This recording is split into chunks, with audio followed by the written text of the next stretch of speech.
Viridian, The Green Guide. By Clouds. My Head in the Clouds Not Coming Down. Read by Oakshadow 5. Chapter 101. Cavalry. Summary. The Cavalry Battle. I need Eraser's number. Katsuki ran a hand through his hair and shook his head in response to Uraraka's questioning glance as he had the phone to his ear. Izuku, the second round is starting at literally any moment. Can't you get it yourself? If I was still at home I would, Izuku said. But the Wi-Fi on the train is terrible, and I need to stay on the move. He's your homeroom teacher, so you have his number for emergencies and stuff, right? Yeah, I do, but... He started, but Uraraka nudged him and he looked toward the stage to see Midnight already claiming the podium. Shit! Fine, I'll text it to you. Thanks, Kachan. Katsuki hung up and shoved the phone in his pocket just as Midnight started talking. Hello, students! Are you ready for your next round of torture? Katsuki forced himself to pay attention. Sure, the nerd calling and demanding Eraser's number with zero explanation was super suspicious, but he didn't have the time to worry about that right now. He and Cheeks had another round to win. We've seen how capable you are of overcoming obstacles, but can you play well with others? Midnight asked dramatically. This next round is all about teamwork. If you don't have chemistry with your teammates in the cavalry battle, you'll be screwed. Midnight went over the rules and everything seemed pretty self-explanatory. Teams of 2 to 4, Rider couldn't touch the ground, don't knock anybody over on purpose, steal all the points. Easy as pie. Except for then, she explained the point values. And of course, Midnight grinned, the ones at the top will suffer the most. First place winner of the obstacle course will be worth a whopping 10 million points. Katsuki heard a small squeak beside him and turned to see Uraraka looking more nauseous than usual. In hindsight, maybe he should have waited for Icy Hot to pass before shoving Cheeks over the finish line, but oh well. Live and learn. Oi, Cheeks, calm down. Katsuki grabbed her shoulders. You're gonna be just fine, alright? You're gonna make these guys regret underestimating you, alright? Uraraka took a deep breath, and her eyes filled with enough determination to make Katsuki grin. Yeah, I can do this. Plus ultra. Plus ultra, bitch. Katsuki looked around. Now, which of these extras do we want on our team? Oh, yeah, definitely him. He stalked off, shooting off a quick text to Izuku with Eraser's number as Uraraka followed behind him until they reached a group of blank-eyed hero students. Oi, eyebags! Let go of those dummies! You're with us! Shinzo raised an eyebrow at him. Why would I do that? Your girlfriend over there has a target on her back a mile wide. Katsuki grinned. That just means that it'll be even more impressive when we win. Plus, you're going underground, right? Being the rider will draw way too much attention, but if we help her win... Hey! Uraraka put her hands on her hips. I don't need your help. Of course not, Cheeks, Katsuki said patiently. But helping you win gives the two of us a discreet chance to shine. It's mutually beneficial. Shinzo hummed. So what you're suggesting is that we let the spotlight hero take all the attention while we hide in her shadow. Does that sound about right? Katsuki shrugged. Pretty much. So, you win. Shinzo sighed. I don't actually have a choice, do I? Nope. Katsuki smirked and shoved Monkey Boy to knock him out of Shinzo's quirk. Now come on, let's go get our rider. Uraraka jogged after him. I thought I was going to be the rider. You will be, Katsuki said. No one said we couldn't have two. So what? Shinzo asked. We just each put one on our shoulders and hold hands or something? Nah, you don't actually want him touching you. Katsuki narrowed his eyes and searched until he saw who he was looking for. Oi, dunceface, get over here. The kids are doing pretty well, Meg remarked. That Gen Ed student you told me about is pretty impressive. He got onto the second round. Good. Now we don't have to come up with an excuse for his transfer, Shota said. He's got a real word safe under his belt, so he already started the paperwork with Nezu, but he insisted we wait until after the sports festival to make it official. Meg played with the sleeve of his jacket. Do you really think he'll be able to save Shirakumo? Shota sighed. With enough training, yes. It's part of why I want him in the hero course. The Venom Factory's hold on Shirakumo is tighter than it was on Ogawa, so there's no guarantee. But if Shinzo can keep strengthening his quirk, he might just be able to pull it off. He also works well with Bakugo, Mike pointed out. There'll be one hell of an underground duo if they decide to team up. We need more underground heroes. We do, Shota agreed. Now if only we can convince Viridian to get a license, they can be a trio. What the hell are those stubborn children doing now? Hitoshi focused on keeping a straight face as Samantha stared at the team like he was re-evaluating all of his life decisions.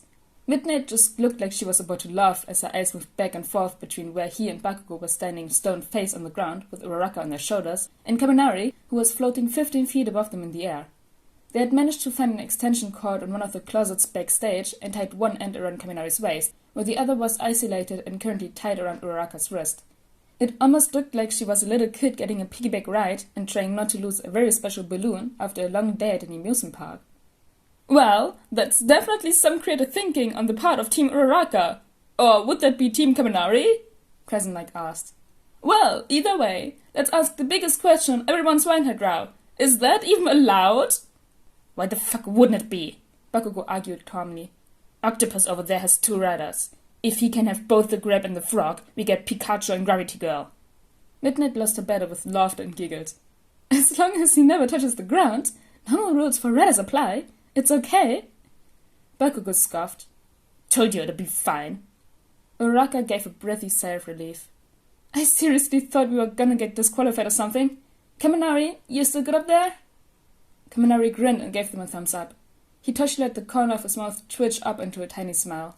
He'd heard Bakugo's strategy, and Kaminari and Uraraka had both added their own 2 cents, so it looked like they might actually have a chance.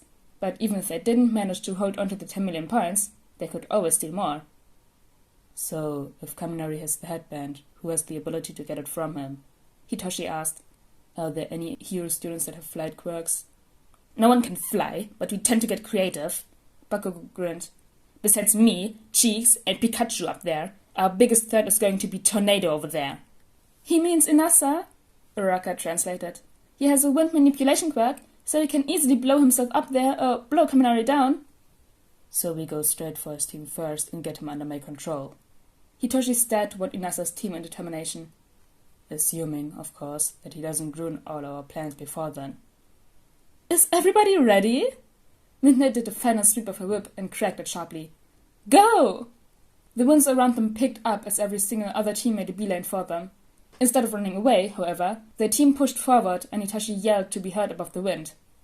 Hey, Tornado Kid, what makes you think you even have a chance at winning this? Inasa laughed and took the bait. With enough passion, anything! Hitoshi smirked as Inasa's face went slack. He recognized the other members of his team as Bakugo's other friends that he'd met at the hospital, which meant that even if they didn't know exactly how his quirk worked, they still knew Hitoshi was responsible, and it was only a matter of time before they figured out how to wake him up. How chaotic should I make this fight? Go for more rather than less, Uraraka suggested. If people are distracted, they're less likely to figure out a way to get our headband. That's what I was thinking. Hitoshi turned back toward Inasa. With the exception of ours and yours, blow everyone else's headbands into the air. Bakugo laughed and they ran away, as almost everyone's headbands were literally blown off their heads and started blowing away. Good thinking, Ibex. Windboy will be too busy defending his headband to worry about us, and the rest of those extras are playing 52-card pickup. Not everyone, Uraraka pointed out. A couple 1B kids managed to keep theirs, and Mineta was protected from the wind by Shoji's arms. Same thing applies though, Hitoshi said. If they kept their headbands, they have to defend them. If they didn't, they have to either chase it down or steal one from someone else. For us, it's a win-win. Whoa! Kaminari yelled and they looked up. Guys, when did Todoroki get a jetpack? Shota glared at his phone as it rang for the 3rd time. The first call could have been a telemarketer, but 3 calls in a row from the same unknown number? Either there was an emergency, or the telemarketers were getting more persistent. And it had to be one hell of an emergency if they were calling him in the middle of the sports festival. After another moment, Shota muted his mic and picked up. What do you want? Show? Mike squawked. That's not how you're supposed to answer the phone. Shota rolled his eyes at him, then almost dropped his phone as he heard Viridian's voice. Eraser? Thank God, I almost thought Kachin had given me the wrong number. Mike gave him a concerned look as he ran out into the hall, but Shota couldn't be bothered to care. No, he gave you the red one. What's going on? Are you okay? Yeah, I'm fine, Viridian panted. But I need you to get me into the stadium. You mean the one where we're holding the sports festival? Shota groaned. Problem, child. We have increased security to keep villains and vigilantes out. That includes you, kid. I know, but it's an emergency, Viridian whined. One of you students is Queen Bee's current host, and this might be our only chance to save her. Shota blinked. Use the servants' entrance on the east side. I'll grab Nezu and meet you in prep room 3. Ochako kept a firm grip on the extension cord and swung Kaminari away from Todoroki as best she could, grateful that he also seemed to be using his magnetism to maneuver himself as well. That left Bakugo and Shinzo to fight off the rest of Team Todoroki. "Get your head out of the clouds, dunce-face!" Bakugo screamed. "Fry this stupid jetpack!" "I'm trying," Kaminari yelled back. "I don't have explosions to get me momentum like you do, Kachan." "Don't you dare touch my babies!" The support student warned them. "If you break them—" "Babies?" Shinzo asked. "Do you really have children already?" "My inventions!" Her eyes lit up briefly before going blank. "Good work, eyebags," Bakugo smirked. "Now let's see what those babies can do." "What did you do to Hatsume?" Ida demanded. "Why would you—" "Hand over the hover boots," Shinzo ordered. "Those should help Kaminari maneuver, right?" "Yeah." Ochako yanked on the cord, allowing an ice attack to fly straight over Kaminari's head. "Pikachu, I'm bringing you down." Kaminari glanced toward Todoroki. "Please hurry." "What are you thinking?" Yaoyorozu shook Hatsume's shoulder and Shinzo lunged forward, grabbing the boots from her hands before she could reorient herself and shoving them into Kaminari's hands as soon as he got close enough. "Use those to take out Icy-Hot," he ordered. "Hurry." Ochako meant to let him up slowly. She really did. But then Yaoyorozu started attacking her with a quarterstaff, and she had to let go to defend herself, so he just went rocketing upwards. He didn't lose his grip on the hover boots though, so points to him.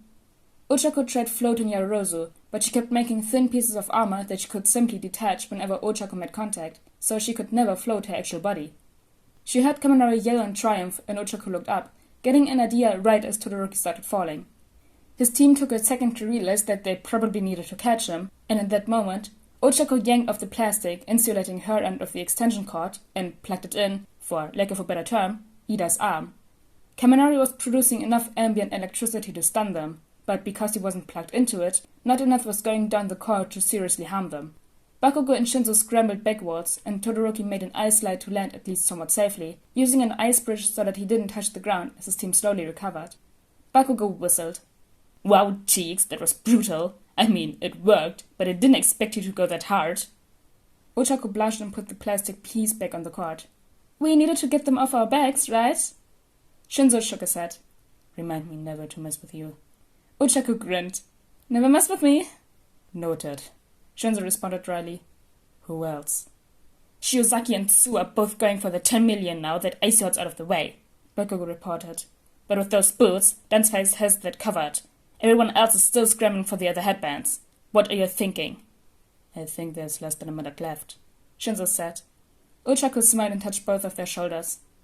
"And I think our advantage is in the air. Blasty, would you be so kind as to give us a lift-off?" Bakugo grinned savagely, and Shinzo held them together as they took to the air. They watched the rest of the mad scramble from above as the final 30 seconds ran out of the clock, and Ochako reeled Kaminari in right as midnight rang the final bell. Team Kaminari wins!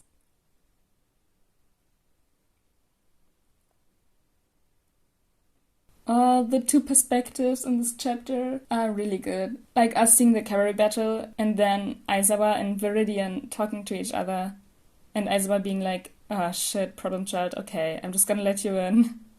But anyways, guys, I hope you all enjoyed chapter 101 of Viridian the Green Guide, and I see you all next time. Bye!